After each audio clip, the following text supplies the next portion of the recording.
안녕하십니까. 벨라즈 원철TV의 산부인과 전문의 원철입니다. 오늘 이 시간에는 질구 협착증, 질성형술의 부작용으로 종종 환자분들이 고생을 하는 그 병에 대해서 말씀을 드리겠습니다. 이틀 전 얘기인데요. 제가 외래를 보면서 한 환자가 저에게 진료를 하러 오셨습니다. 연세가 한 50세 정도 되셨고요. 아직 폐경은 되지 않았는데 생리가 좀 전하고 다르게 양도 줄고 기간도 불규칙해지고 또 환자가 그런 어떤 혈관 운동 증상, 즉 갱년기 증세를 좀 호소하시는 분이었습니다. 이분이 저한테 오신 거는 방광염이 좀 생긴 것 같다. 소변 볼 때 피가 나고 많이 아프다. 한 이틀 전에 부부 관계를 할 때 너무 통증이 심해서 고통스러웠다. 처음엔 이런 말씀으로 제가 진찰을 했고, 소변 검사상 요도염 또는 이제 방광염의 그런 추정 진단 하에 약물 처방을 하고 환자 진료를 마치려고 했습니다. 근데 사실 이분이 이제 저한테 하고 싶었던 말씀이 더 있으셨는데, 그래서 상담이 좀 길어지게 됐습니다. 환자분은 한 4, 5년, 6, 7년 전에 친구 소개로 서울에 있는 이런 저와 같은 한 회음성형, 부인성형 전문 클리닉을 방문하게 됐고, 갑자기 질이완증이라는 그런 진단하에 질성형술을 아마 받았던 것 같습니다. 물론 제가 진찰할 당시에도 일반적인 여성과는 다른 그런 수술을 받은 흔적은 확인할 수가 있었죠. 그러나 환자분이 굳이 표현하지 않는데 제가 그런 말씀을 드릴 필요는 없었기 때문에 환자분이 본인이 그 사실을 얘기하면서부터 이제 제 의견도 제가 설명을 하기 시작했었습니다. 사실 환자분의 질구는 외부는 굉장히 좁아져 있는 상태였고, 그렇기 때문에 첫 선교 시에 삽입이 굉장히 어려운 상태였고, 내부는 좀 좁아진 듯은 하나 질점막 절제가 좀 많이 심해서 이러한 경우에는 질 분비물이 좀 적게 나와서 질 건조증을 유발할 수 있는 상태로 추정이 되었습니다.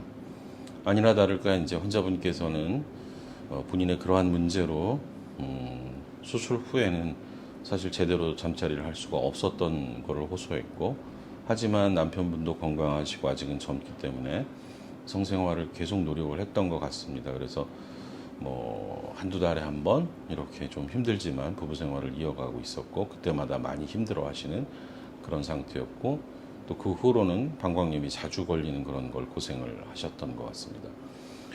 이제 결론적으로 이 환자분의 경우에는 수술적 후유증의 하나의 원인으로 인해서 결과로 인해서 질구가 협착된 상황이 되겠습니다. 폐경이 되면서 호르몬이 감소하게 되면은 그런 피부의 탄력이라든지 이런 것들이 더 떨어지기 때문에 점점 더 질구는 작아질 수가 있겠죠.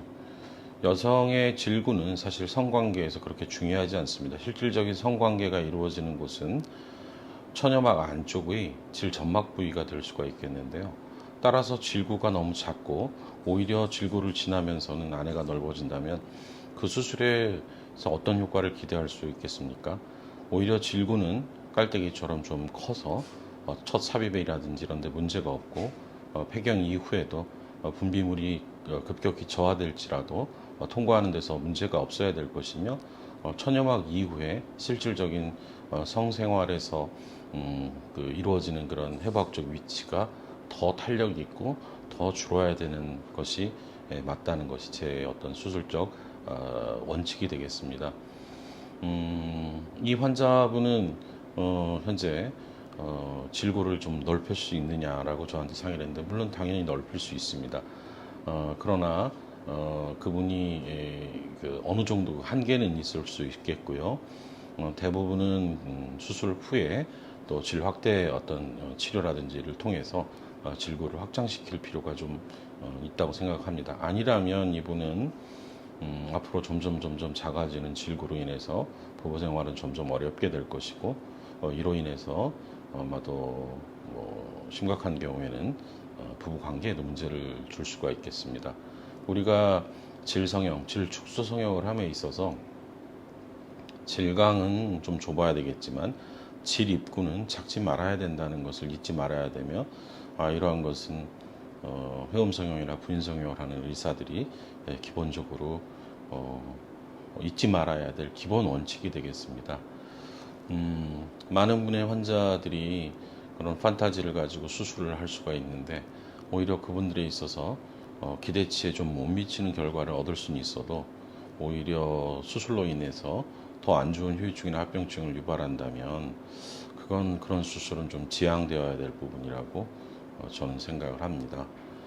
더 큰 문제는 이분이 그 병원을 찾아가서 이러한 문제를 상의했을 때 환자분에게 수술이 다시 이루어지기 어려움을 강조하기 위해서 오히려 재수술의 부정적인 면이라든지 또 수술로 얻을 수 없는 것들, 이러한 것들을 강조를 하다 보니까 환자는 이러지도 저러지도 못하고 그냥 몇 년을 허송 생활을 했던 것 같습니다.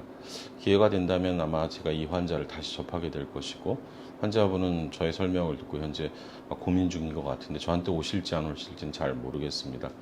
그러나 제가 다년간의 경험을 통해서 볼 때 과거에 어떤 특별한 원칙 없이 그냥 질 입구를 좁히는, 입구만 좁히는, 즉 피부만을 절제해서 좁히는 그러한 수술, 이쁜이 수술이라고들 하죠.